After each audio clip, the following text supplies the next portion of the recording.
हमारा शरीर एक मृत वाहन है? क्या हम इसके सिवा जी नहीं सकते? नमस्कार, आपका स्वागत है हमारे YouTube चैनल फैक्ट अनफोल्ड पर और ऐसे ही प्रश्न का उत्तर जानने के लिए हमारे साथ जुड़े रहिए। भगवद गीता अध्याय 3 श्लोक संख्या 5 न हि कश्चित सनमपि जातु तिष्ठति अकर्मकृत कार्यते ही अवसकर्मा सर्व प्रकृति जैर गुणे।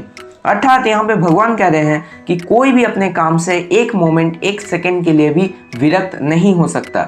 यहाँ पर स्पिरिट सोल की बात हो रही है, जो जिसे 3 मोड्स ऑफ मेटेरियल नेचर से जो काम मिला है उससे वो एक मोमेंट या एक सेकंड के लिए भी विरक्त नहीं हो सकती है।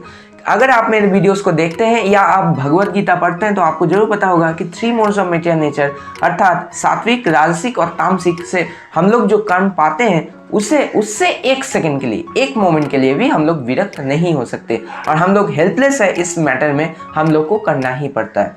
यहाँ पर एम्बॉडीड लाइफ की नहीं बात हो रही है, यहाँ पर बात हो रही है स्पिरिट सोल की, जो हमेशा एक्टिव रहती है। जैसे कि मैंने पहले कहा कि हम लोग का शरीर क्या एक मृत वाहन है? जी हाँ, एक मृत वाहन है जो कि सिर्फ स्पिरिट सोल के द्वारा चलाई जाती है।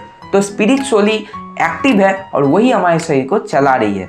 तो अगर सोच लीजिए कि कोई भी अगर गाड़ी हो या टॉय कार हो, उसमें अगर बैटरी नहीं लगी तो क्या वो चलेगी? नहीं चलेगी। उसी तरह से हम लोग के शरीर में अगर स्पिरिट सोल नहीं हुआ तो हम लोग का ये शरीर चलेगा? नहीं चलेगा। तब हम लोग इसे मृत शरीर घोषित करते हैं और इसे जला कर आते हैं शमशान घाट में। वही चीज़ है यहाँ पर। और बताया गया जैसे कि स्पिरिट सोल हमेशा एक्टिव रहती है। अगर कोई गाड़ी हमेशा एक्टिव रही परंतु उसमें अगर कोई कंट्रोलर या कंट्रोल करने वाला नहीं हुआ तो किसी भी डायरेक्शन में जा सकती है, खाई से गिर सकती है या किसी को चोट पहुंचा सकती है। इसलिए उसमें कंट्रोलर की बहुत ज़्यादा आवश्यकता है।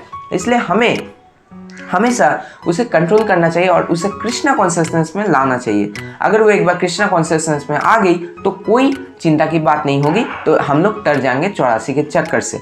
तो यहाँ पर क्या बताया गया है कि स्पिरिट सोल जैसे हमेशा एक्टिव रहती है, तो हम लोग अगर शास्त्र के अनुसार अगर हम लोग अपने कर्तव्य कर्म को करें, अगर फिर भी लास्ट में अगर कृष्णा कॉन्शियस नहीं हुआ तो सब प्यूरिफैक्टरी प्रोसेस या संन्यासा खराब हो जाएगा, फालतू हो जाएगा। क्योंकि हम लोग का गोल मोटिव है सिर्फ एक, वो है कृष्णा कॉन्शियसनेस में आना।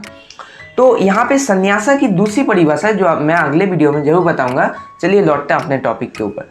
तो हम लोग अगर शास्त्र के अनुसार अगर प्रिस्क्राइब ड्यूटी अगर अपने कर्तव्य कर्म को करें फिर भी अगर कृष्णा कॉन्शियस नहीं हुआ तो सब बेकार है। इसलिए हम लोग को कृष्णा कॉन्शियसनेस में अगर हम लोग का स्पिरिट सोल डायरेक्टली आ जाता है कृष्णा कॉन्शियसनेस में, और अगर फिर भी हम लोग शास्त्र के अनुसार दिए गए प्रिस्क्राइब ड्यूटीज या कर्तव्य कर्म को ना करें तो भी और अगर हम डिवोशन सर्विस में लग जाए तो भी हम लोग का तैरना एकदम पक्का है। क्योंकि प्यूरिफैक्टरी प्रोसेस तब बहुत अच्छे से काम करेगी अगर हम लोग कृष्णा कॉन्शियस हो गए। अगर उसके सिवा अगर कृष्णा कॉन्शियस के सिवा सब कुछ बेकार है, मतलब without which everything is considered a failure. मतलब यहाँ पे इस श्लोक का मेन मोटिव है हम लोग कृष्णा कॉन्शियसनेस हो और अपने आत्मा को जान सके अच्छी तरीके से। तो यही था इस वीडियो में। अगर आपको और ट्रांसलेशन ऐसे ही चाहिए तो please subscribe my channel fact unfold और मिलते हैं अगले वीडियो में। हरे कृष्ण।